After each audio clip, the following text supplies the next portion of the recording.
Am I live now? I've got to be live now.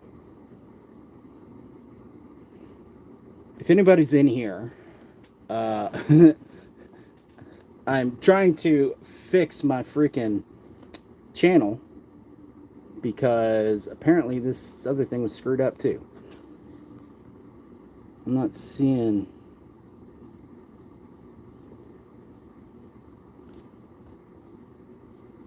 Okay.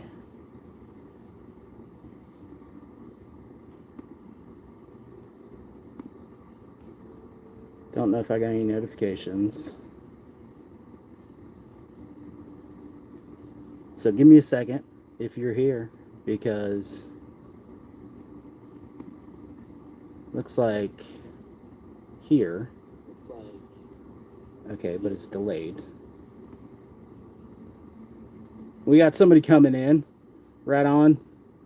Hey y'all, I wasn't really planning on doing a live. I'm trying to get all my stuff together and put in some work, but my channel, there's something going on with it, and I don't know how to fix it. So if you're here now, I guess we can talk for a little bit, say what's up. I'm pretty excited about what's going forward. We got a bunch of stuff heading on.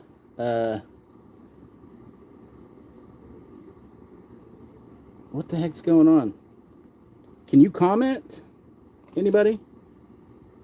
Anybody? Anybody who sees this?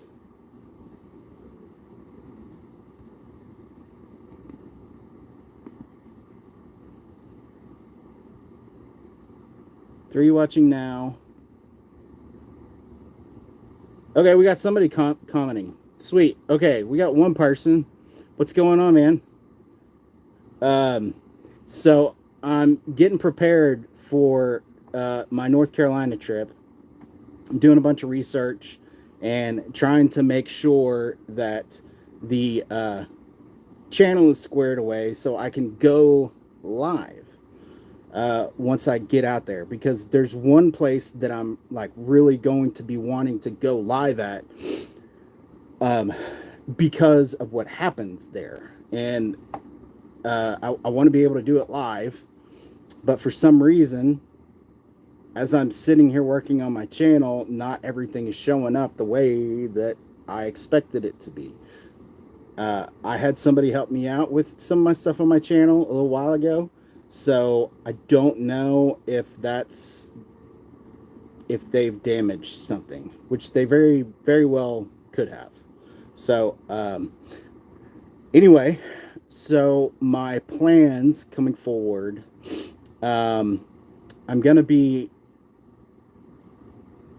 in kind of two different areas of North Carolina.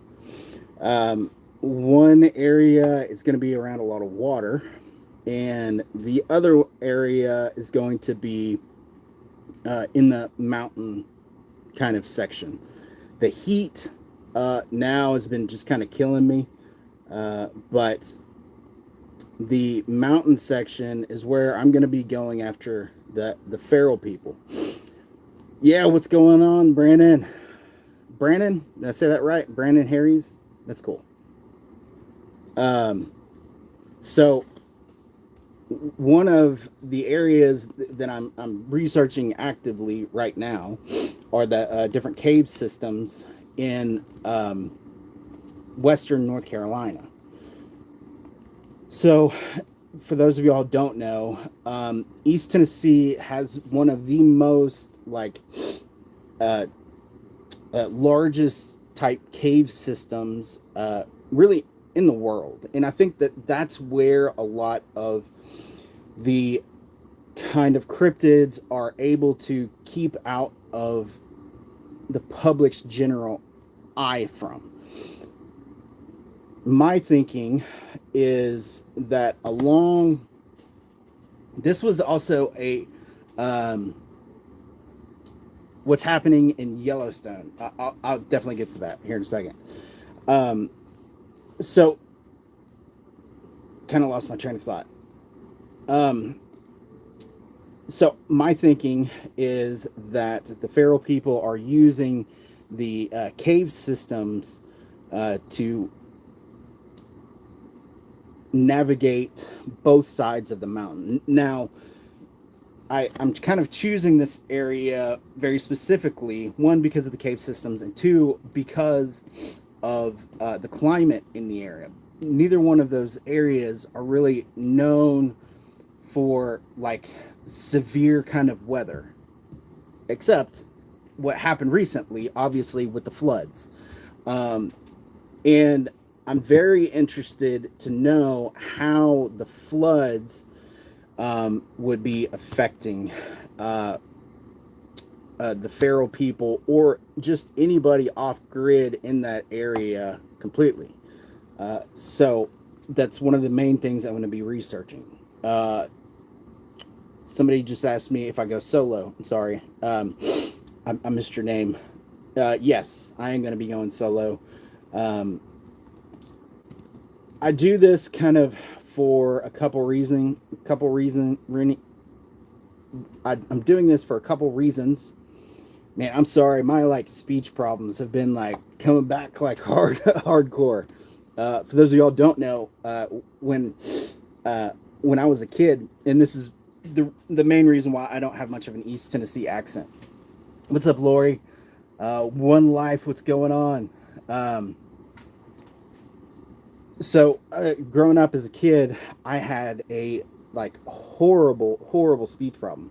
Like I couldn't talk for like years, so I had to go through speech therapy and basically learn how to talk all over again.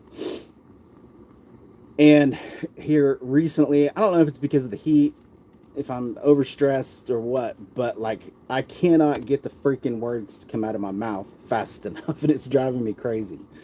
But anyway, so I'm going to be doing a couple different things, a couple different tests, and I'm going to be setting up some different cameras in the mountains of North Carolina that I intend on leaving there. So, let's see here. Fire content. Thanks, brother.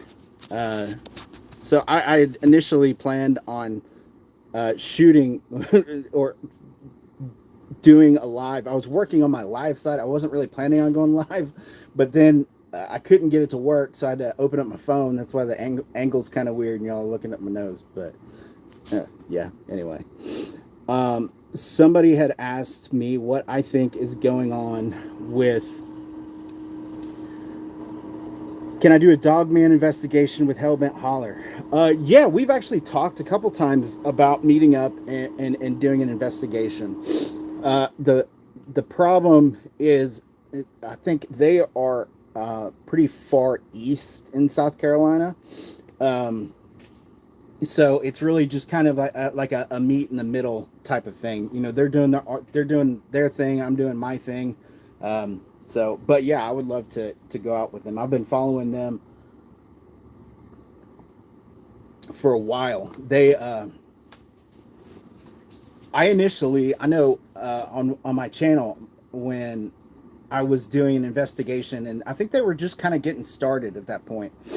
I did a big promotion for them, and they're so nice to me. They're such great people. I love them both. So, you know, I would definitely love to get to go out on an investigation with them. What's up, Christian? Dude, I saw your email just now. I've been going a million things, going a million miles an hour. Yeah, Taylor, Mississippi. That is one location that I definitely want to go to. I'm trying to be a little bit more targeted coming up. I think there's a lot going on, like in the paranormal community in general, that I don't know. I'm seeing some things that I don't particularly like. You know, there's a lot of people, for one, who started off in getting...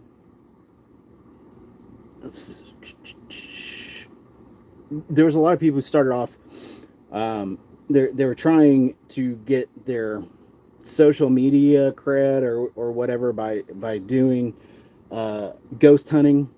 And since then, and after a lot of the ghost hunting has been like debunked, since then I've seen a lot of them that are kind of moving over towards cryptids, and that bothers me. So I'm going to be doing a lot of my investigations very concentrated, I think, and putting a lot more time and effort. The heat has really kind of slowed me down so far this summer. There, the just getting out in the woods. I mean, even in the mountains. I was in the mountains last weekend, and it was just blistering hot. I was in there on Sunday, and it was just blistering hot. Like I was there the week before that, and it was just crazy hot. Christian, I'm glad to hear it, brother. You've been on the channel for a long time, and I'm glad you got to I'm glad you got to go on Tony's on the confessionals. That's pretty cool.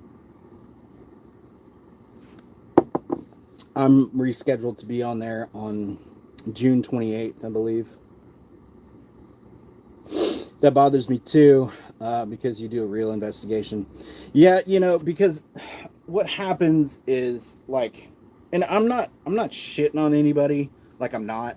Like if that's the kind of content that you want to make, whatever. That's on you. Like I've had real, genuine paranormal experiences, and I want to find a way to show people what I experienced.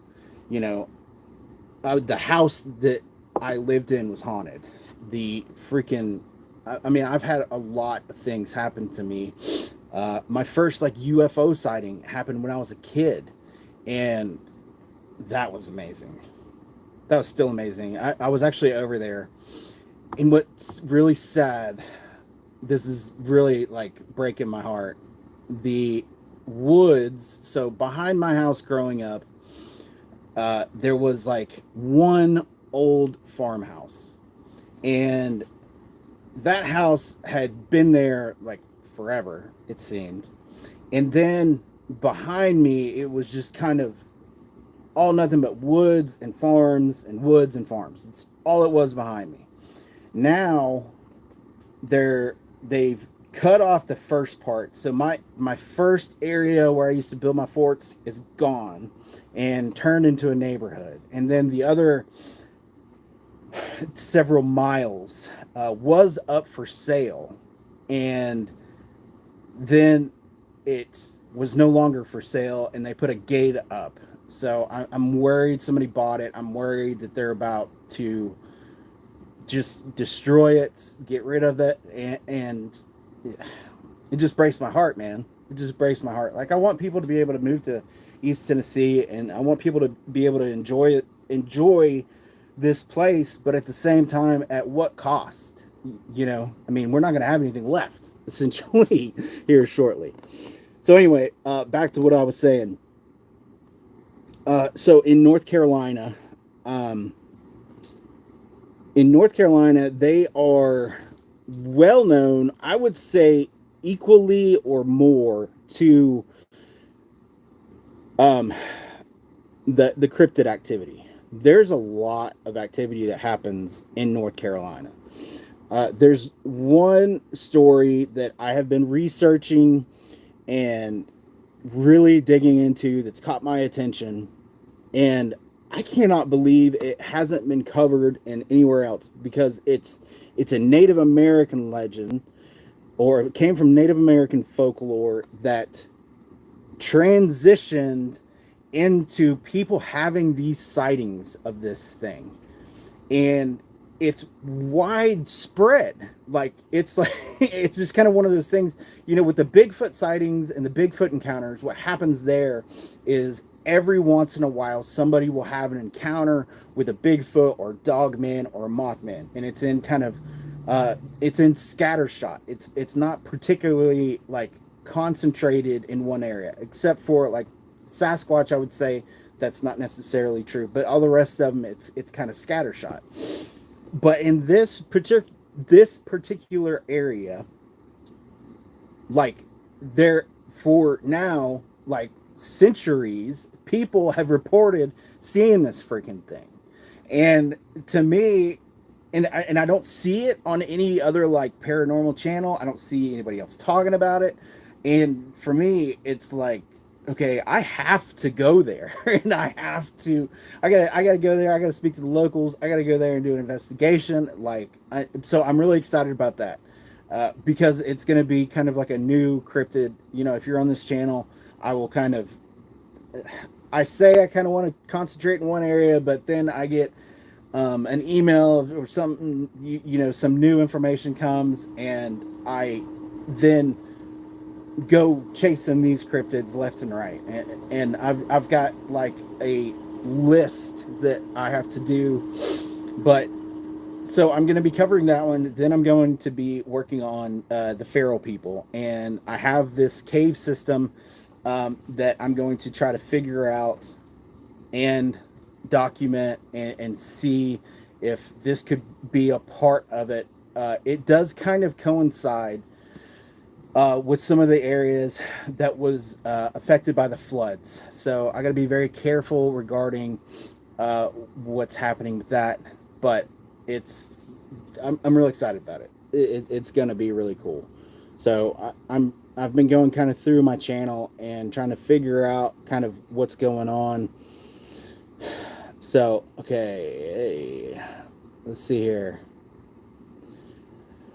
I prefer Amanda, but crazy I am. Amanda, how are you? I'm glad you made it. So, Scared Silly's here. What's going on? We got 26 people in here. That's pretty awesome on a freaking, what is it, 3:30 on a Wednesday or something. I've kind of had a half a mind to start kind of doing some of these midday, because I know I have a lot of people that are kind of scattered out that will miss them. One, that are overseas, and the times kind of catch people off guard.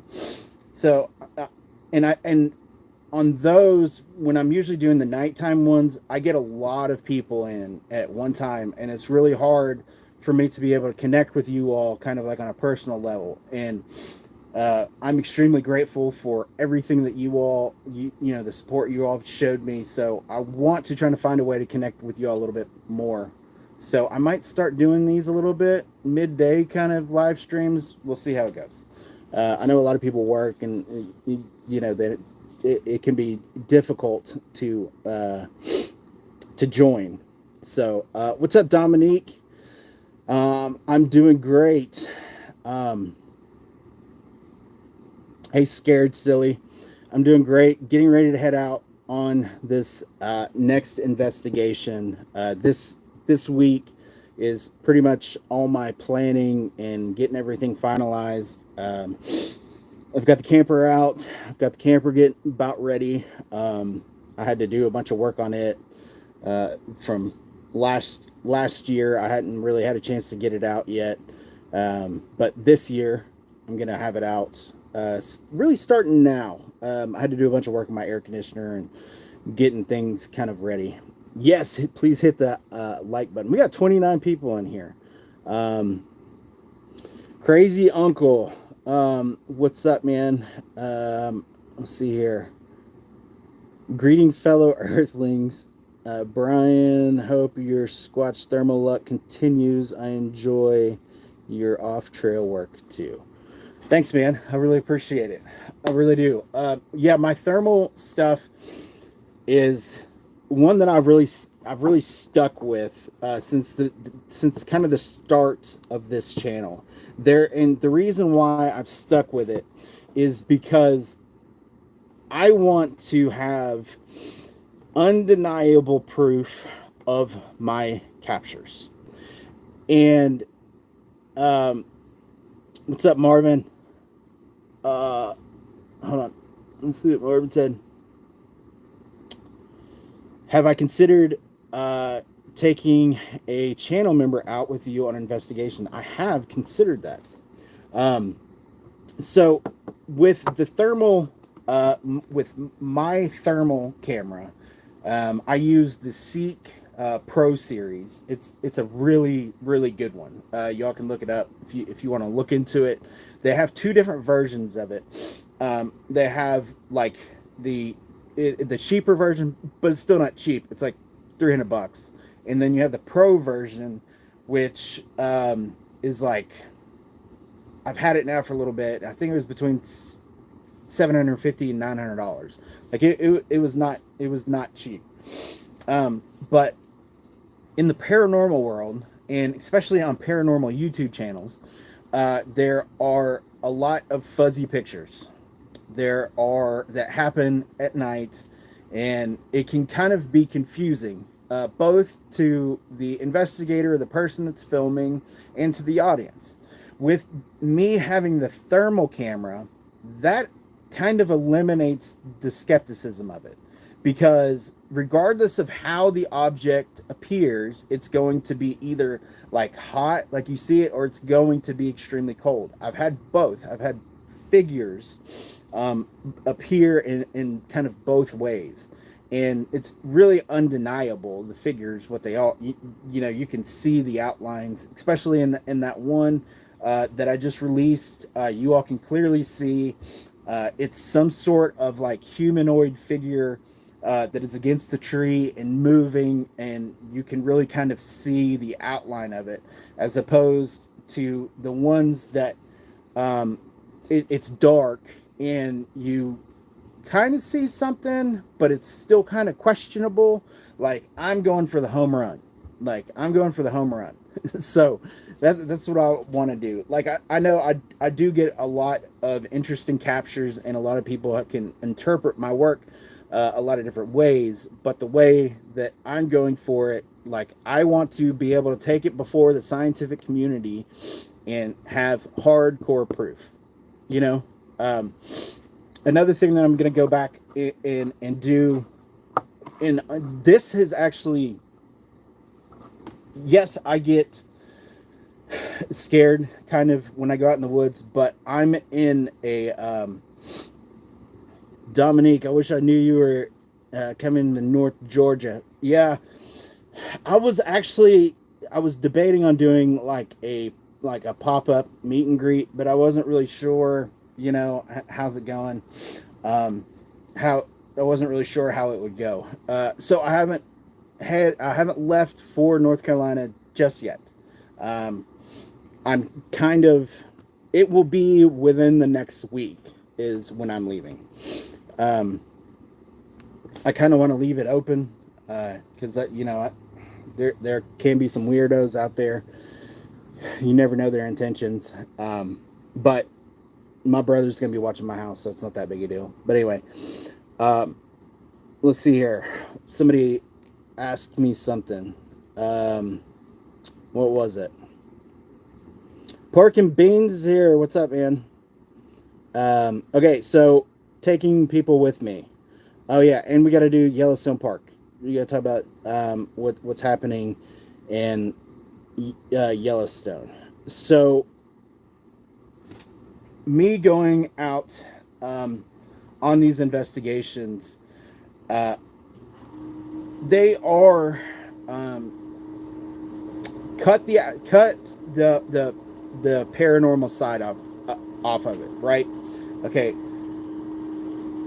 The locations that I go to they're genuine locations, and how I get to these locations, it takes a lot of work, and it takes a lot of skill to get out there safely when you're doing this alone, when you know, and be able to come back. When you bring another person with you, and I'm not trying to brag, I'm really not, but like, I have the necessary experience, I have the necessary training to go out in the wilderness and survive solo, at least for 3 days. Like, if I just got up and I just went, or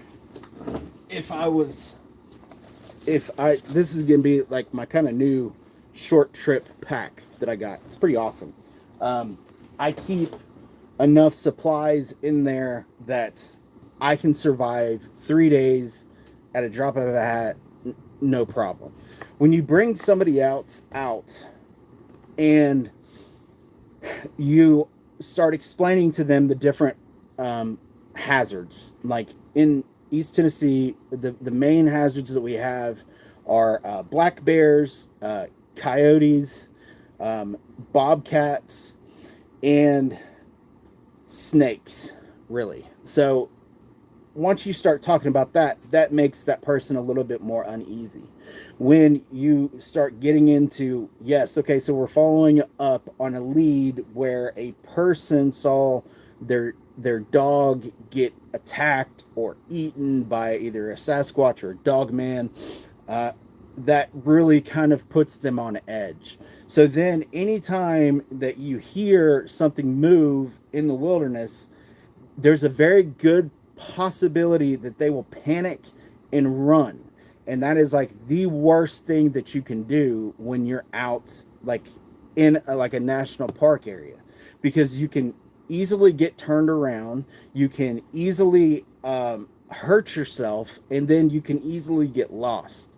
So for on my end of things, for me to travel alone, it actually becomes safer for me because I know the situations that I'm going to be in, and I have the experience to know what is a normal sound of the forest and what is not a normal sound in the forest. And then you have all the different you have all the different smells. Like people ask me, what does a bear smell like? And it's kind of like, well, I don't really know how to explain that to you, you know. So then you have all of these different odors that are happening constantly in the wilderness, and it can really just kind of panic people. So I have trouble with taking a lot of people out, and you know, it's just kind of one of those things that can also contaminate the investigation because you know, there's all kinds of things that could happen, um, whether it could be down to a footprint or, you know, something along those lines. So that's kind of the reason why you don't see me going out with a lot of people in general. That's just how I do it. I try to be as transparent about where I am in my investigations, so you all you know will know where I'm at. And yeah, so the what's happening in Yellowstone. Some of you all want to talk to me about that. And somebody PayPal'd me, and I wanted to say thank you. So give me 1 second. Um, Chris, thank you so much for the $10 PayPal donation. It's a huge help, helps the channel. I can definitely use it right now because I'm needing some new equipment, but I'm working on getting there. But anyway, so with Yellowstone, I think Yellowstone is one of the most unique places, for one, in the world. You know, you don't really have many places where you have a like such a plethora of both interesting landscape, geological aspects, and wildlife. And even though the scientific community has now been studying Yellowstone now for, you know, more than a century, in the grand scheme of understanding Yellowstone, it's almost nothing. So as much as we think we know less, in my opinion. And this happens with a lot of national parks and a lot of things, because there's always that person who wants to be the first to show their new ideas. And when that happens, there's can be a lot of confusion. So as far as what is happening with for those of you all don't know, there's been a bunch of new like geothermic activity. I've seen at least 2 new geysers pop up, and then some of the older ones I think were starting to becoming more active as well. Yellowstone, I think, is going. I think Yellowstone is going to erupt. Um, Martin, did I find feral people with bare? Yes, I did. I have on, I think, 2 occasions now. Um, so I think it's going to be pretty catastrophic when it does. The and I don't think that the American people are ready for it either, because I think it could cause a pretty cataclysmic event. Not only just Yellowstone erupting, um, but the side of it. I know that a lot of scientists have kind of tried to calm a lot of people's fears about it. Let me try and pull something up if I can. Okay, I don't know if I can do this right now, but let's see here. Let me. What is happening in Yellowstone? No, not that. That. Yeah. Okay.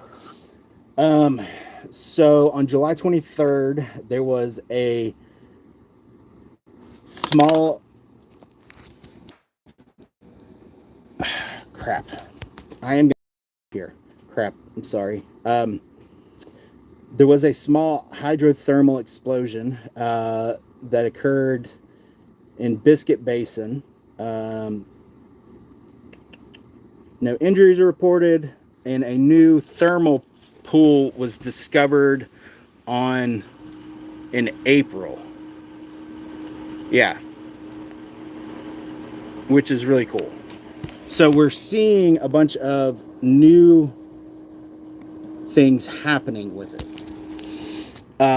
But it seems like the animals are also reacting with it. There's been kind of a lot of I've seen some AI stuff that is over exaggerating the animals' behaviors. They're not all heading out all at once, but at the same time, there are a lot of animals that are beginning to act really differently. I know there was also a bison that got stuck in one of the pools, and everybody just essentially watched this kind of.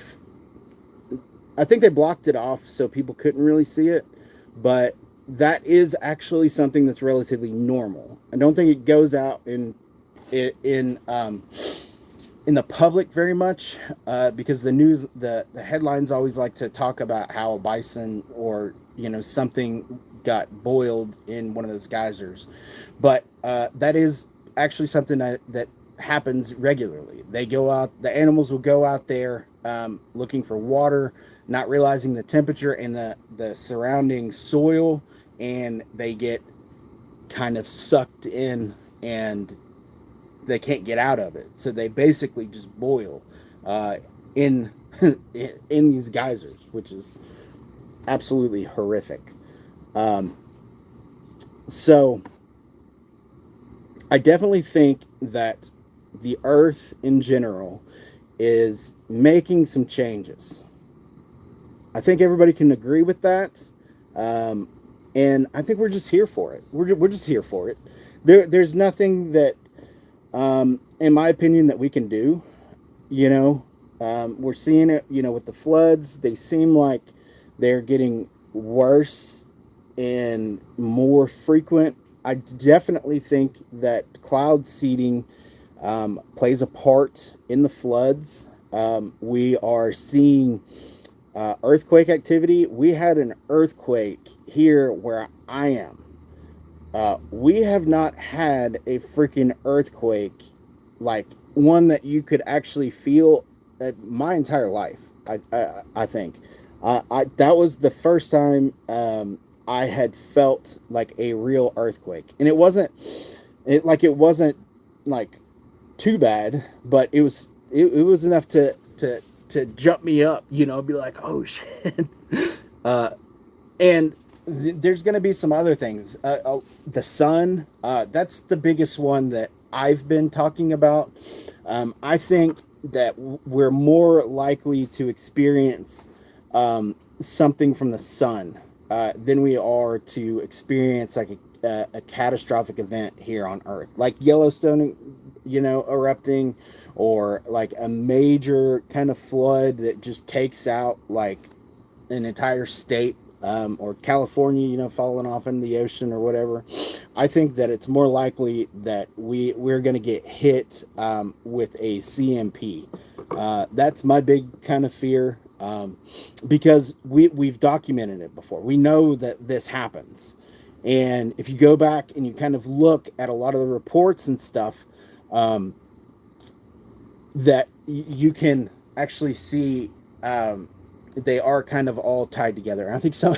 That's why I kind of paused. Somebody said they're all tied together, like right as I was thinking that. So, it very well could be. Did I find? Okay, so yeah, the feral people definitely found footprints. I am 99.9% sure that. Hey man, thanks. I appreciate it. That I know where a clan of feral people are. I am in the process. I actually had, when I was back up in the mountains this past week, I was going to recover some of my trail cams. One was destroyed like with a rock, and the other one was just gone. So I've got to buy some new equipment. I didn't get the images that I wanted. I was hoping the one that was destroyed, I was able to at least get the card, out of it, but I couldn't. So yeah, I'm down 2 trail cams, which sucks. And that was where I believe the clan would be. Which, either way you think about it, it could indicate that there is. So somebody else PayPal'd me, and I want to say thank you all. And Bill chipped in $25 earlier, and I want to say thank you. I can definitely use the help with the donations right now, with this new trip coming up, and being down some equipment. So I'm going to do my best to try to be more active on these lives. I kind of like having a smaller amount of people. Have you heard? Yes, I have heard of DNR seasoning cameras. Do you talk about frequencies, and is this a good idea? I don't want to say it's a good idea to experiment with it, because I summoned 2 UAPs. Like, no shit, like, this happened, and it scared the crap out of me. So, depends on what you want to deal with. If you're doing with the self-healing and stuff, I would highly recommend doing those types of frequencies. But it can kind of get sad, so, or not get sad, but get kind of scary. So, are there normal humans where the feral people are? Okay, so this is gonna be the last question, because I do have to get off of here, and I want to give myself another minute. So, in my opinion, with the feral people are a completely separate, almost species. So, them living or interacting with like the civilized human side of things, I personally don't think that happens. I think that's the only way that we could know for sure that these things are separate, and they are really kind of out there, because there are people that go into the mountains to live off grid, to live off the lands. There are those people out there. There are homeless people. There are, I don't think really a drug addict could survive much long out there. But, yeah. So, yeah, I think they kind of, I really need to, I need to make a video and clearly explain my opinion on it. And I think that's what I'll do. I'll try to get that out, and that way you all can see the research. You can see my personal experience from the people that I've talked with. And I've been doing this now for several years. So and I haven't really been very clear on what I truly think is happening. So I'll probably do that. But guys, I do have to hop off here. But thanks for chiming in today. It was freaking awesome. Thanks to you all who donated. That is a big help. Helps the channel, helps me, helps this investigation, because batteries and fuel is freaking expensive. So anyway, love you all. Y'all the best. And I will be on, maybe I can try to do it again tomorrow if you all like this one. I'll try to do it again tomorrow if I can. So all right, what's up, Nick? Before you go, you need some more dogman hunts. Okay, I will definitely get some more dogman hunts. All right, so I appreciate it, guys. Y'all take care. All right, we'll see ya.